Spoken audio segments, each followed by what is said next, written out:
안녕하세요. 신비와 저항 5번째 강의입니다. 오늘 주제는 다른 언어를 발견하기 인데요. 이것은 우리가 하느님에 대해서 관습적으로, 통상적으로, 상식적으로, 아니면 교리서에 나오는 그 언어로 이야기할 때 과연 하느님을 충분히 표현할 수 있을까? 그 이야기를 듣고 하느님을 우리가 생생하게 느낄 수 있을까? 알아들을 수 있을까? 에 대해서 의문을 품는 겁니다. 그래서 하느님에 대해서 좀 낯선 다른 언어로 그분을 표현할 수 있다면 과연 그것은 무엇일까? 라는 이야기를 나누게 됩니다. 기본적으로 그 신비가들은 대체로 긍정의 언어보다는 부정의 언어, 즉 하느님은 이런 분이시다 라고 이야기하기보다는 하느님은 이런 분이 아니시다 라는 부정의 언어를 통해서만이 오히려 그분의 실체를 좀 더 가깝게 접근해 볼 수 있지 않을까? 라고 신비가들은 생각해 왔던 것 같아요. 그래서 다른 언어를 요구한다. 그리고 이 언어는 문자적으로 확정될 수 없고 그림이나 음악이나 이런 좀 더 다른 감각적인 매체를 통해서 우리들의 어떤 그 하나님에 대한 상상력을 좀 더 촉발시키고 풍요롭게 하는 그런 언어를 찾아가고자 했던 분들이 바로 신비주의자들이다 라고 볼 수도 있겠습니다. 여러분들 이 첫 화면에 보이시는 이 그림은 이 메이틸드인데요. 그 성령이 얼굴 쪽으로 불길을 휘감고 있죠. 이 그림으로 표현한 겁니다. 하나님의 성령은 바람결처럼 강력하게 내 의식의 세계로 진입해 들어오신다. 그래서 경직되지 않은 하나님에서 좀 더 유연하게 다가갈 수 있도록 하는 그런 언어는 과연 무엇일까에 대한 고민이 오늘 이야기의 주제라고 볼 수도 있겠습니다. 앞서 말씀드린 것처럼 하느님에 대한 우리의 체험은 일상적인 용어로, 일상적인 언어, 우리가 평소 쓰는 그 언어로는 포착하기가 힘들다라고 얘기를 합니다. 즉 하느님께서는 우리가 쓰는 그 언어 너머에 계신 분이기 때문에 그렇겠죠. 통상적으로 우리가 언어라고 하는 것은 우리가 충분히 객관적으로 관찰할 수 있는 그런 것을 표현하는 방법입니다. 그런데 하느님을 우리가 관찰할 수 없다면 그런 일상적인 언어로 그분을 표현할 수 없다라고 보는 거죠. 그것은 우리 자신이 하느님의 일부가 되어 그분 안으로 흠뻑 빠져들지 않고서는 그분을 이해할 수 없다는 말하고 흡사합니다. 즉, 사랑에 빠져보지 못한 사람에게 사랑에 빠진다는 것이 무엇인지 과연 설명할 수 있을까? 여기에 이제 우리의 고민이 있는 거죠. 신비가들은 하느님을 체험했는데 하느님을 체험하지 못한 사람에게 어떻게 이것을 전달할 수 있을까? 내가 이런 분을 만났어 라고 표현하기가 굉장히 난감하다라고 하는 것이죠. 다른 말로 정신이 말짱한 사람들에게 어떻게 하느님 안에서 길을 잃어버린 자의 몰입된 상황, 하느님 안에서 길을 잃어버린 자의 표현할 수 없는 그 상태를 어떻게 말할 수 있을까에 대해서 이제 질문을 던지는 것이죠. 그래서 이걸 다른 말로 표현하면 하느님은 기존의 어떤 개념으로, 관념으로 설명할 수 없는 분이시다 라는 겁니다. 그래서 앙겔루스 실레지우스라고 하는 분은 이렇게 얘기를 하세요. 하느님은 전적으로 무인분이시다. 하느님은 전적으로 아무것도 아닌 분이시다. 없이 계신 분이라고 유영보 선생 같은 경우는 표현했죠. 하느님은 우리가 파악할 수 없는, 즉 우리 손에 잡히지 않은 존재이기 때문에 없는 것처럼 계시지만 우리 안에 여전히 계시는 분이다. 즉 은닉된 하느님, 우리에게 당신의 얼굴을 감추시는 하느님에 대한 얘기를 하는 겁니다. 그래서 그 실레지우스는 하느님은 전적으로 무다. 그래서 지금 여기에서 하느님은 우리가 직접적으로 오감으로 접촉할 수는 없다. 파악할 수는 없다는 거야. 우리가 하느님을 점점 더 많이 파악하고 있다고 말하면 말할수록 하느님은 우리로부터 그만큼 더 멀어져 가실 것이다 라고 실레지우스는 이야기합니다. 이게 마치 그 도가에서 얘기하는 도를 도라고 말하면 이미 그것은 도가 아니다 라고 하는 말하고도 흡사합니다. 그래서 신비주의 전통으로 들어가면 그 아시아 종교의 어떤 그런 그 텅 빈 충만에 대한 어떤 관념하고 있다는 것을 발견할 수 있게 됩니다. 이처럼 우리의 언어는 우리의 그 신비적인 상태를 표현하기에는 너무 부족하고 너무 좁고 너무 때가 묻었고 너무 그분을 아무것도 말할 수 없게 하며 우리를 헤매게 한다. 하나님에 대해서 우리가 우리의 언어로 무언가 얘기하면 할수록 그분은 종잡을 수 없는 분처럼 느껴진다라고 하는 얘기를 하는 거죠. 그래서 폴리노의 안젤라라고 하는 여성 신비가는 이렇게 얘기해요. 내가 그분 안에서 경험한 것을 자세하게 묘사하는 것은 하느님을 조롱하는 거라는 거죠. 그래서 모든 신비주의자들은 그 개념의 먼지 아래서 고통을 받았다. 어떤 개념을 설명하려니까 설명이 안 돼요. 그로 인해서 고통을 당했다는 거예요. 그래서 불가피하게 그림으로 그분과 어떤 신비적, 내가 경험한, 그분 안에서 내가 경험한 신비적 상태를 그림으로 표현할 수밖에 없었다라고 얘기해요. 이 그림이라고 하는 것은 일종의, 우리가 성인들을 보면 어느 성인께서 환시를 봤다. 이렇게 얘기죠. 보는 거예요. 그러나 그것이, 사진을 찍듯이 보는 건 아니죠. 여러분들 왼쪽에 이 도판이 하나 보이실 텐데 이것은 이제 빙엔의 힐데가르트가 내놓은 도판이죠. 어떻게 우리가 이 우주 안에서 하느님 안에서 통합되어진 존재로 있는가에 대해서 이렇게 그림으로 표현한 거죠.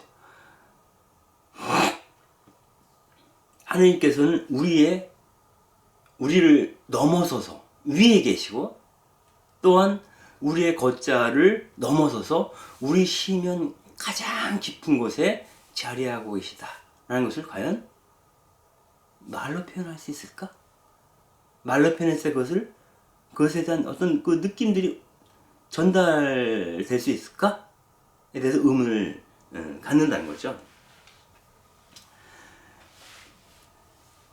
그래서 우리가 하느님을 인식하고자 하면 할수록 그분은 알 수 없는 분이시고 우리의 관습적인 언어로는 설명이 불가능한 분이다라는 것을 우리가 더 분명히 알게 된다라고 도로토 젤레는 이야기를 합니다. 여기서 그 무지의 구름이라는 말이 나오는데 인간과 하느님 사이에는 무지의 구름이 있어서 우리는 그 무지의 구름, 알지 못하는 그 무지의 구름 너머에 계신 그분을 직접적으로 인식할 수 없다라는 거예요. 그럼에도 불구하고 우리는 하느님을 눈앞에서 보듯이 그분을 알고 싶고 그분을 보고 싶고 그분을 뭔가 내 의식 안에서 설명하고 싶어 해요. 그렇다면 우리는 어떠한 방법으로 그분을 무지의 구름을 뚫고 그분에게로 갈 수 있을까? 이러한 고민들을 영국의 신비가죠. 이름을 알 수 없지만 어떤 분이 무지의 구름이라고 하는 책을 통해서 우리에게 자기 생각을 전하고 있습니다. The Cloud of Unknowing 이라고 되어 있죠. 14세기 후반 영국 신비가인데요. 이 무지의 구름을 쓴 사람은 도대체 누구인지 알려진 바가 없습니다. 그 사람이 성직자인지 아니면 은수자인지 아니면 어느 까르투쇼 관상수도회의 수도사인지 확정할 수가 없어요. 아마 이것은 우리가 하느님에 대해서 발음할 수 없는 것과 마찬가지로 이 무지의 구름을 쓴 저자가 우리에게 누구인지 알려지지 않았다는 것은 일종의 그 메타포, 은유라고 볼 수도 있을 것 같아요. 아마 일부러 저자를 밝히지 않았는지도 모르죠. 이 무지의 구름이라는 책을 보면 이 책은 처음부터 이 무지의 구름이 모든 사람을 위한 책이 아니다라고 밝히고 있습니다. 즉 관상적인 삶, 관상을 통해서 하느님을 인식하고자 하는 그러한 그 한정되고 비범한 삶으로 초대받은 그러한 사람들만이 참고하도록 읽어보도록 의도적으로 쓰여졌다라고 얘기를 합니다. 그래서 이 책을 읽고 무언가 의미를 발견할 수 있겠다라는 판단이 서지 않는 사람에게는 이 책을 권하지 말아달라, 권할 필요가 없다라는 얘기를 합니다. 특별히 이 책에서는 이런 사람들은 차라리 이 책을 보지 않았으면 좋겠습니다 라고 얘기를 해요. 어떤 사람이냐면 아첨꾼, 수다쟁이, 자기 자신이나 다른 사람들을 헐뜯는 그 험담꾼들, 소문내기를 좋아하는 사람들, 트집을 잡거나 객적은 이야기를 하는 사람들, 그리고 단순히 호기심으로 접근하려고 하는 사람들. 이걸 뭐 다른 말로 속물이라고 볼 수도 있겠죠. 어떤 그 가벼운 호기심과 이야기거리 때문에 이 책을 읽으려 해서는 안 된다는 거예요. 이런 사람들한테는 이 책이 아무것도 아니라는 거예요. 아무것도 아니라는 것은 이 책은 그런 사람들에게 의미로 다가서지 않을 거다. 무의미할 거다. 입방아를 찍을 수 있는 거리는 될지 모르지만 그 사람의 영적 진보에 하등 도움이 되지 않을 것이다 라고 이 저자는 이야기를 하고 있는 것입니다. 무지의 구름이라고 하는 메타포가 등장한 이유는 그 탈출기에 나오는 한 장면으로 비롯돼요. 그건 뭐냐면 모세가 시나이 산에 올라가서 십계명을 받는 장면이 그 탈출기에 나오죠. 거기 보면 이런 구절이 있습니다. 모세가 산에 오르자, 산이라고 하는 것은 하느님과 이스라엘 백성이 만나는 밀월의 장소이죠. 그리고 예수님이 가장 유명한 그 행복 선언을 했던 장소도 산으로 마태복음에서는 이야기를 하고 있습니다. 모세가 산에 오르자 구름이 산을 덮었다. 그 구름 너머에 무엇이 있는지 보이지 않죠? 주님의 영광이 시나이 산에 자리 잡고 구름이 엿새 동안 산을 덮었다. 이런 날 주님께서 구름 가운데에서 모세를 부르셨다. 구름 너머에서 부르는 겁니다. 주님의 영광이 나타나는 모습은 이스라엘 자손들이 보기에 산봉우리에서 타오르는 불과 같았다. 모세는 이윽고 구름을 뚫고 산으로 올라갔다. 모세는 밤낮으로 40일을 그 산에서 지냈다. 구름에 덮인 그 산 정상으로 돌파해서 올라가야만, 꿰뚫어 들어가야만이 우리는 그분과 함께 지낼 수 있다라고 얘기를 합니다. 그분을 만날 수 있다, 그분을 볼 수 있다, 그분의 음성을 들을 수 있다. 그분의 뜻을 알아들을 수 있다. 무엇을 거쳐서? 구름을 뚫고 산 위로 올라간다면. 이 구름을 두고 이 저자는, 영국인 신비가는 무지의 구름이라고 이름을 붙였습니다. 이 무지의 구름이라고 하는 이 신비서는 그 비아 네가티바라고 하죠. 부정의 길. 하느님은 이러이러한 분이다 라고 설명하는 것이 아니라 하느님은 이러이러한 분이 아니다 라고 하는 표현이 더 믿을만하다 라고 믿는 방법론이 부정의 길입니다. 부정적인 언어를 통해서 하느님께 접근하려는 거죠. 하느님을 이해하려는 거죠. A는 B다라고 말할 수 없는 분이 바로 하느님, 우리의 언명 너머로 계신 분이 바로 하느님이기 때문에 그런 거죠. 감춰져 있을 때 도무지 표현할 길 없는 하느님의 존재를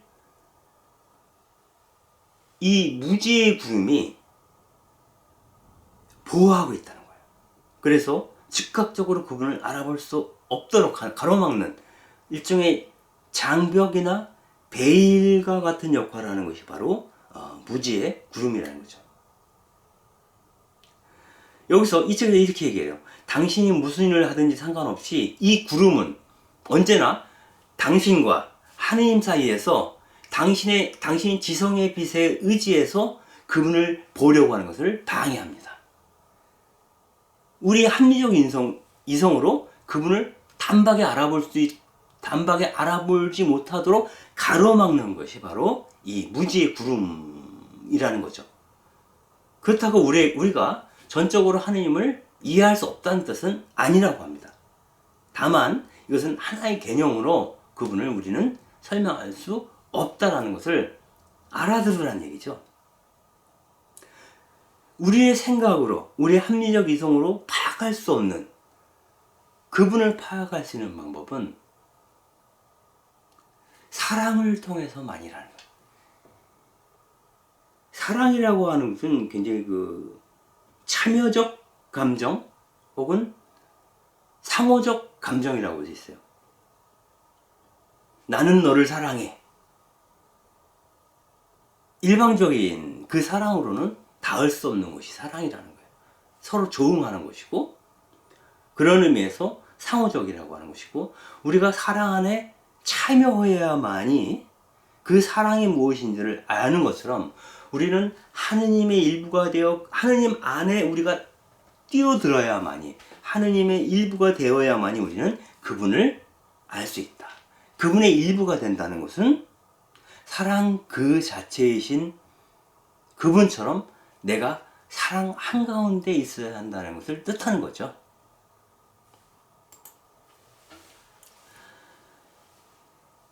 여기서는 관상기도를 통해서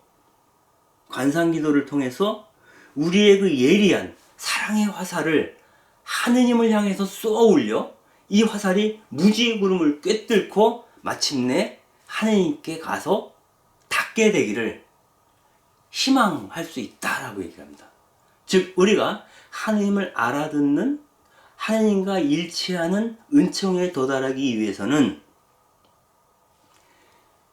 기도 안에서 하느님에 대한 나의 사랑의 화살을 쏘아 올리는 겁니다. 그 화살이 강력하게 무지의 구름을 꿰뚫고 들어가서 그분에게 가서 닿아야 한다라고 얘기를 합니다. 그것을 위해서는 그동안 우리가 갖고 있었던 하느님에 대한 이미지, 개념 이런 것들을 다 포기해야 된다는 거예요. 하느님에 대한 개념과 이미지, 하느님이 이런 분이야 라고 미리 알고 있는 것, 이 선입견 아니면 규정, 하느님에 대한 어떤 규정적 언어를 포기하고, 그리고 이 세속적인 피조물에 대한 집착, 내 일상을 장악하고 있는 이 지배적인 흐름으로부터 나를 이탈시키지 않고서는 기존의 관념과 그분에 대한, 또 내가 이미 나를 켜켜이 장악하고 있는 어떤 습, 생각이나 태도나 행동에 있어서 이 습에 해당되는, 관습에 해당되는 이것을 극복해야 한다는 겁니다. 이 무지구름이라는 책에서는 이렇게 얘기를 합니다. 나와 하느님 사이에는 내가 직접 합리적 이성을 통해서 그분을 이해할 수 없도록 가로막는 무지의 구름이 있고요. 그리고 나와 이 세상 피조물 사이에는 망각의 구름이 있다는 거예요. 그래서 이 피조 세계에 속한 것, 즉 하느님이 아닌 것이죠. 하느님께 속하지 않은 것들은 이 망각의 구름 아래로 덮어놓아야 된다는 거예요. 이 망각의 구름 아래로 덮어두어야 한다는 것은 우리가 마태복음에서 읽을 수 있는 이런 귀절이 있습니다. 목숨을 부지하려고 무엇을 먹을까? 무엇을 마실까? 또 몸을 보호하려고 무엇을 입을까? 걱정하지 마라. 목숨은 음식보다 소중하고 몸이 옷보다 소중하지 않느냐. 너희는 먼저 하느님 나라와 그분의 의로움을 찾으라. 이렇게 얘기를 하죠. 즉 우리 먹고 사는 문제, 사실 산다는 게 우리가 먹고 사는 문제에 부심하지 않는다면 굉장히 자유로워질 수 있겠죠. 근데 늘 거기에 사로잡혀 있죠. 대부분이. 그것도 과도한 어떤 소유, 과도한 영향력 이런 걸 갖고 싶어 하죠. 그런 모든 것들을 일단 망각의 구름 아래로 덮어버리고 먼저 하느님과 그 나라의 의로움을 찾으라는 거예요. 즉 무지의 구름 너머에 계신 그분을 향한 나의 거룩한 갈망을 지속시키라는 겁니다. 그래야만 비로소 그분이 나에게 당신 얼굴을 슬쩍 구름 사이로 보여주지 않을까라고 기대하는 것이죠.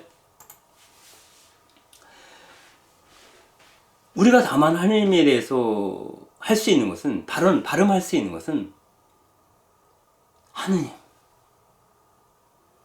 사랑과 같은 짧은 단어를 반복함으로써 내 마음을 비울 수 있다고 얘기를 합니다. 그러한 근본적인 언어죠. 사실은 하느님, 사랑. 이 근본적인 언어를 계속 반복함을 통해서 하느님을 향한 의지, 우리의 의지를 다잡을 수 있다라고 얘기를 합니다. 이러한 과정은 우리가 하느님과 일치하기 위해서 필요한 예비적 단계라는 거예요. 그래서 어느 순간 그 발음이 현실이 되어서 그 무지의 구름 사이로, 아니면 무지의 구름을 꿰뚫고 그분을 얼핏 비춰볼 수 있게 된다면 그 이후에 나머지 모든 것은 하느님께서 하신다라고 얘기를 합니다. 즉 시몬 베이거에 있던 중력의 법칙을 따르는 것들을 망각의 구름 아래로 밀어내고 은총을 통해 나의 어떤 하나님께 대한 거룩한 갈망을 통해서 무지의 구름을 꿰뚫어 들어감으로 인해서 은총 가운데 하나님을 만나고 그분과 일치할 수 있도록 하라는 거죠.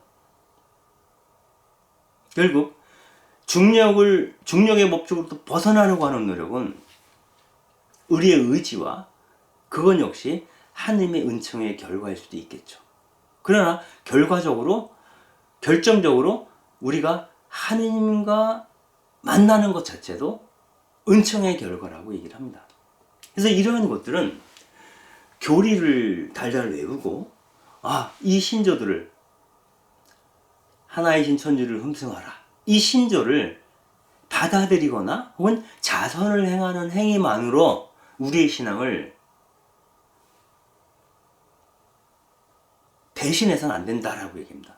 오히려 이 무지의 구름에서는 마치 선문답처럼 혼란스러운 역설을 즐긴다. 여기서 계속 망각의 구름, 무지의 구름, 이 구름에 대한 얘기. 구름이라는 것은 다른 말로 모호함, 불투명함, 잘 알 수 없음, 알듯 말듯함, 이런 뜻이겠죠. 이 가운데서 혼란스러운 역설을 우리가 경험을 하게 돼요. 하느님은 이런 분인가 하니 저런 분이고, 저런 분인가 생각하니 이런 분이신 거죠. 이를테면 하느님은 자비하시다. 그거 그래 라고 말하긴 쉽지만 정말 그러한가? 라고 질문하고 내 삶을 훑어보게 되면 꼭 그렇지만은 않지 않은가? 이런 생각을 해볼 수 있어요. 예를 들어서 욥과 같은 의인도 고난을 당하지 않습니까? 그럴 때 하느님은 자비하신 분인가? 라고 하는 것에 대해서 당혹감을 느끼게 돼요. 내가 무슨 죄가 있다고. 아무리 훑어봐도 나는 흠이 없는, 온전히 나를 그분께 바쳐왔는데 왜 나에게 이런 고통이 오지? 나에게 왜 이런 고난이 허락되고 있지? 그렇다면 그분은 공의롭지도 않고 자비롭지도 않은 분이 아닌가? 이런 질문을 해볼 수 있잖아요. 그 혼란 속에서 우리가 얼핏 그분을 접촉하게 된다는 거예요. 이 무지그림에서 이렇게 얘기를 합니다. 역설로 가득 차 있다면, 우리가 하느님께로 가는 길에 그 모든 역설이 자욱하게 깔려 있다면 나는 도대체 어떤 포지션을 취해야 됩니까? 라는 거예요. 내가 있어야 할 곳은 어디에도 없다는 얘기입니까? 내가 어디에 있어야 한다고? 내가 확정 지으면 안 되는 거 아닙니까? 라고 우리가 얘기할 때 무지의 그림 저자는 그렇게 얘기해요. 그래요, 당신 말이 옳습니다. 왜냐하면 내가 바라는 것은 당신이 어느 곳에도 거하지 않는 것이다. 내 자리는 여기야. 하나님은 이런 분이야. 라고 딱 틀어지고 확고하게 믿는 것이 아니라는 거예요. 하나님은 이런 분이신가? 저런 분이신가? 그 혼란 가운데 자기를 내어 맡겨야 한다는 거예요. 역설 가운데 그 역설을 살아내야 된다는 거예요. 우리가 역설 가운데 역설을 살아낸다는 것은 어떨 때 가능할까요? 그것은 궁극적으로 그분을 신뢰할 수 있을 때, 내가 정말 하느님을 신뢰할 수 있다면 그분 안에서 길을 잃어버릴 용기가 있어야 한다 라는 거예요. 그 상황에서는 신은 죽었다, 프리드리히 니체처럼 얘기한다 해도 하느님께서 어떤 점에서는 그럴 수 있지라고 그분께서 우리에게 말해줄 수도 있어요. 말이 되는 소리를 해야지 라고 우리를 징계하시는 분이 아니에요. 우리는 그 역설과 혼란 속에 머무는 것 자체가 거룩한 갈망의 결과임을 알고 있기 때문에 그래요. 육적으로 우리는 어느 곳에서 존재하지 않는다는 거예요. 육적으로는 어느 곳에도 존재하지 않는 것만이, 이것이다라고 붙잡지 않는 것만이 영적으로는 모든 곳에 존재할 수 있는 방법이라는 거죠. 하느님은 모든 것 가운데 모든 것이라는 이야기도 있죠. 모든 것 가운데 모든 것. 그 낱낱이 하나하나 구체적인 것은 아닐 수도 있다는 거예요. 이것도 아니고 저것도 아니지만 이것이기도 하고 저것이기도 한 분. 그러한 의미에서 무소부재하신 분. 우리의 인식 영역 바깥까지도 충만하게 채우시는 분이 바로 하느님이지 않을까라고 이야기하는 것이죠.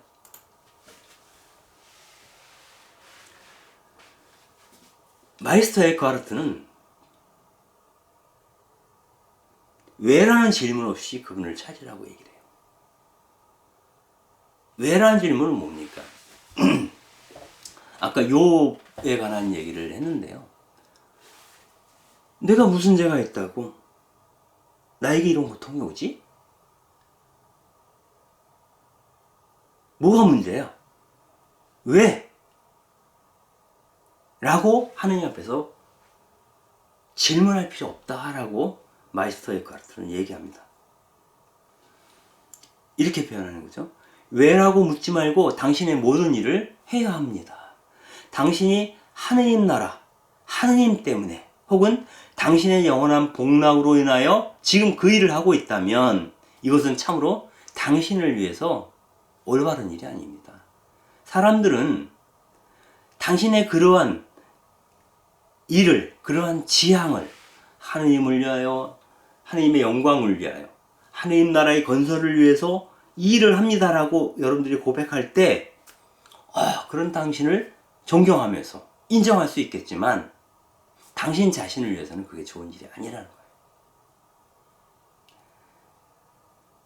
내가 그 일을 하는 것은 무엇 때문에 하는 게 아니라는 거예요. 이유 불문 묻지 않고 왜라고 묻지 않고 그 일을 하는 거죠. 왜라고 묻지 않고 내가 지금 현재 겪고 있는 고통을, 고난을 감당하는 거죠.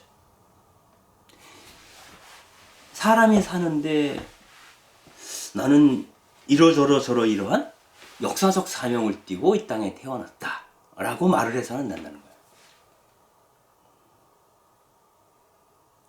굳이 말한다면 이런 거죠. 창세기에서 하느님께서 이 세상을 지어내시고 이렇게 말씀하세요. 아, 참 좋다. 그렇다면 참 좋다라는 느낌을 얻기 위해서 이 세상을 창조하셨다고 말하기는 어려워요.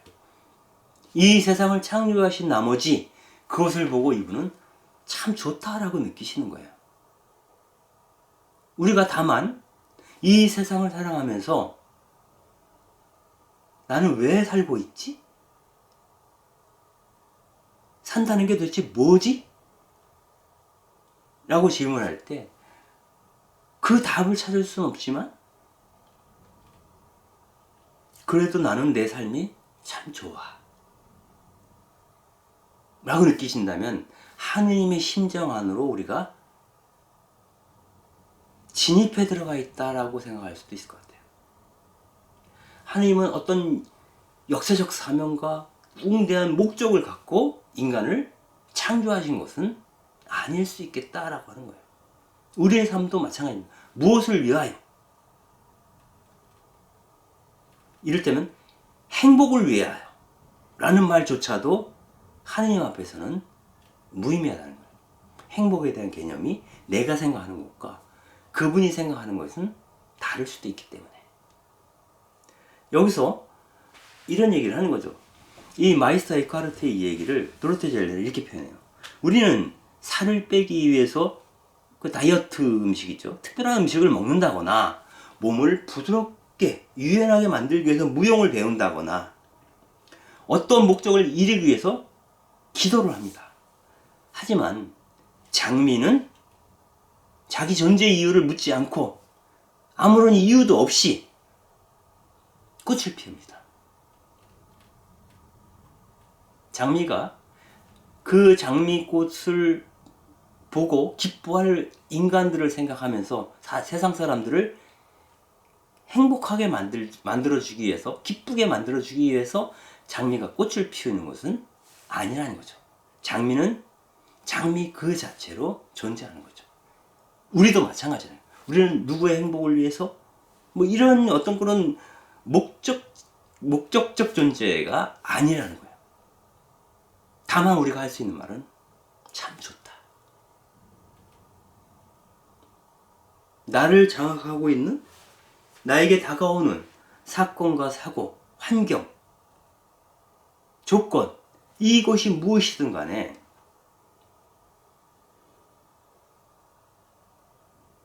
내가 지금 목숨을 부지하고 있는 것 그 자체에 집중해 주는 거예요. 그래서 우리가 선수행을 하는 사람들 같은 경우는 있는 그대로의 자기를 받아들이라. 내가 어떤 꽃을 보고 마음이 따뜻해져 오면 지금 내가 마음이 따뜻해져 오고 있구나 라고 느낄 뿐 그 이유를 묻지 않는 거죠. 이것이 이제 깨달음으로 가는 길 중에 하나라고 얘기를 하는데 그러한 이야기를 하는 거죠. 우리가 무엇을 위하여라는 말을 다른 말로 대의명분이라는 말을 쓰게 돼요. 늘 그 자기 삶의 모든 갈피갈피에서 어떤 명분을 찾으려고 하는 것은 굉장히 부질없다라는 거죠. 그리고 그 명분이 그대로 실현되지 않는 경우도 많아요. 그래서 신비가들이 얘기하는 건 뭐냐면 어떤 흐름을 타라는 거예요. 그냥 그 흐름은 뭐냐면 성령은 바람처럼 흐르시죠. 그 성령의 흐름을 타고 나 자신을 그분께 내어 맡기라는 얘기를 계속 하는 거예요. 그러면 나는 왜라고 물을 필요가 없죠. 그냥 그 흐름을 타고 가면 되는 거죠. 내 고유한 길을 걸어서. 그렇게 자기를 내어 맡길 수 있는 것은 앞서 말씀드렸듯이 그분에 대한 전적인 신뢰, 그것이 없다면 불가능하죠. 신뢰가 있다는 것은 그분을 사랑한다는 것이고 그분과 함께 어떤 일치하고 있다는 것을 말하는 것이기도 해요. 마이스터 에크하르트는 이렇게 얘기를 하죠. 많은 경우에 우리는 상거래의 정신, 상인의 정신으로 사랑을 한다는 거예요. 많은 사람들은 소를 바라보는 눈으로 하느님을 보려고 한다. 그리고 소를 사랑하듯이 하느님을 사랑하는 건 아닌가? 이렇게 얘기합니다. 우리는 우유와 치즈와 자기가 필요한 소에게서 얻을 수 있는 그런 것들을 얻기 위해서 우리는 소를 사랑하는 건 아닐까? 이렇게 묻는 거죠.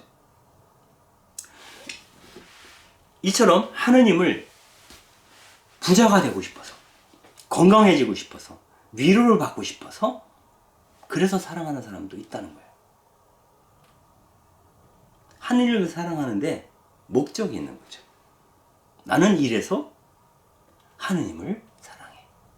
하느님을 사랑하면 나에게 오는 득이 있어. 이것은 하느님을 옳게 사랑하는 게 아니라 하느님을 사랑한다라고 말하면서 사실은 자기들이 필요한 욕구에 집중하는 것이고 나 자신을 사랑하는 거죠. 그래서 무언가 얻기 위해서 내 것을 주는 사랑, 이것이 이제 상거래의 정신으로 사랑하는 것이죠. 우리가 미사 전례에 참여해서 예배를 드리는 것 역시 하느님의 사랑을 탐닉하는 것이고 하느님의 사랑을 통해서 무언가 받기를 은근히 아니면 무의식 안에서 기대하는 것이라면 그것은 순정한 사랑이 아니라는 거예요.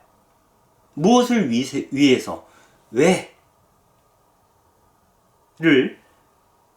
망각의 구름 아래로 밀어넣을 수 있을 때 비로소 우리는 투명한 눈으로 그분을 무지의 그름을 꿰뚫어 볼 수 있는 것이 아닌가라고 이야기를 하는 건지도 모르겠어요. 결국 그런 거죠. 우리가 하느님을 투명하게 보고 싶다? 그것은 자비하신 하느님의 사랑 가운데 풍덩 빠져버리고 싶다는 거예요. 그런데 중요한 것은 사랑은 이유를 묻지 않는다는 거예요. 나는 이래서 너를 사랑해 라고 이야기하지 않는 거죠. 그건 불순한 사랑이죠. 나한테 이 친구를 만나면 좋은 일이 생길 것 같아. 그래서 그 친구를 사랑한다면 나는 내 친구를 사랑하는 게 아니라 사실은 나 자신을 사랑한다는 거예요.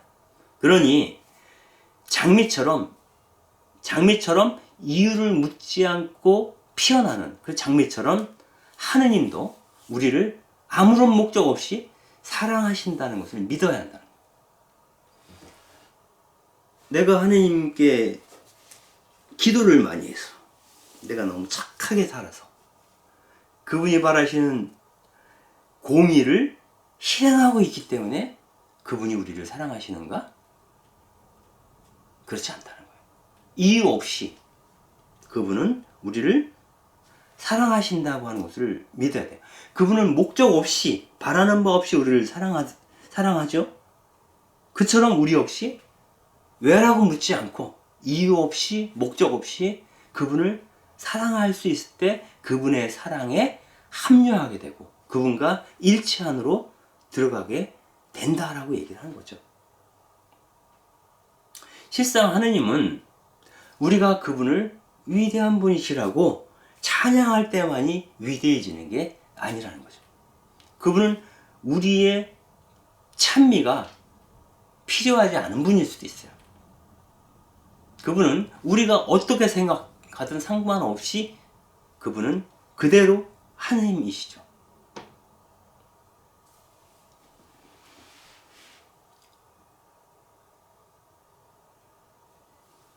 마치 나는 너를 사랑해 라고 하는 말이 나는 너랑 잠을 자고 싶어, 혹은 나는 너랑 결혼하고 싶어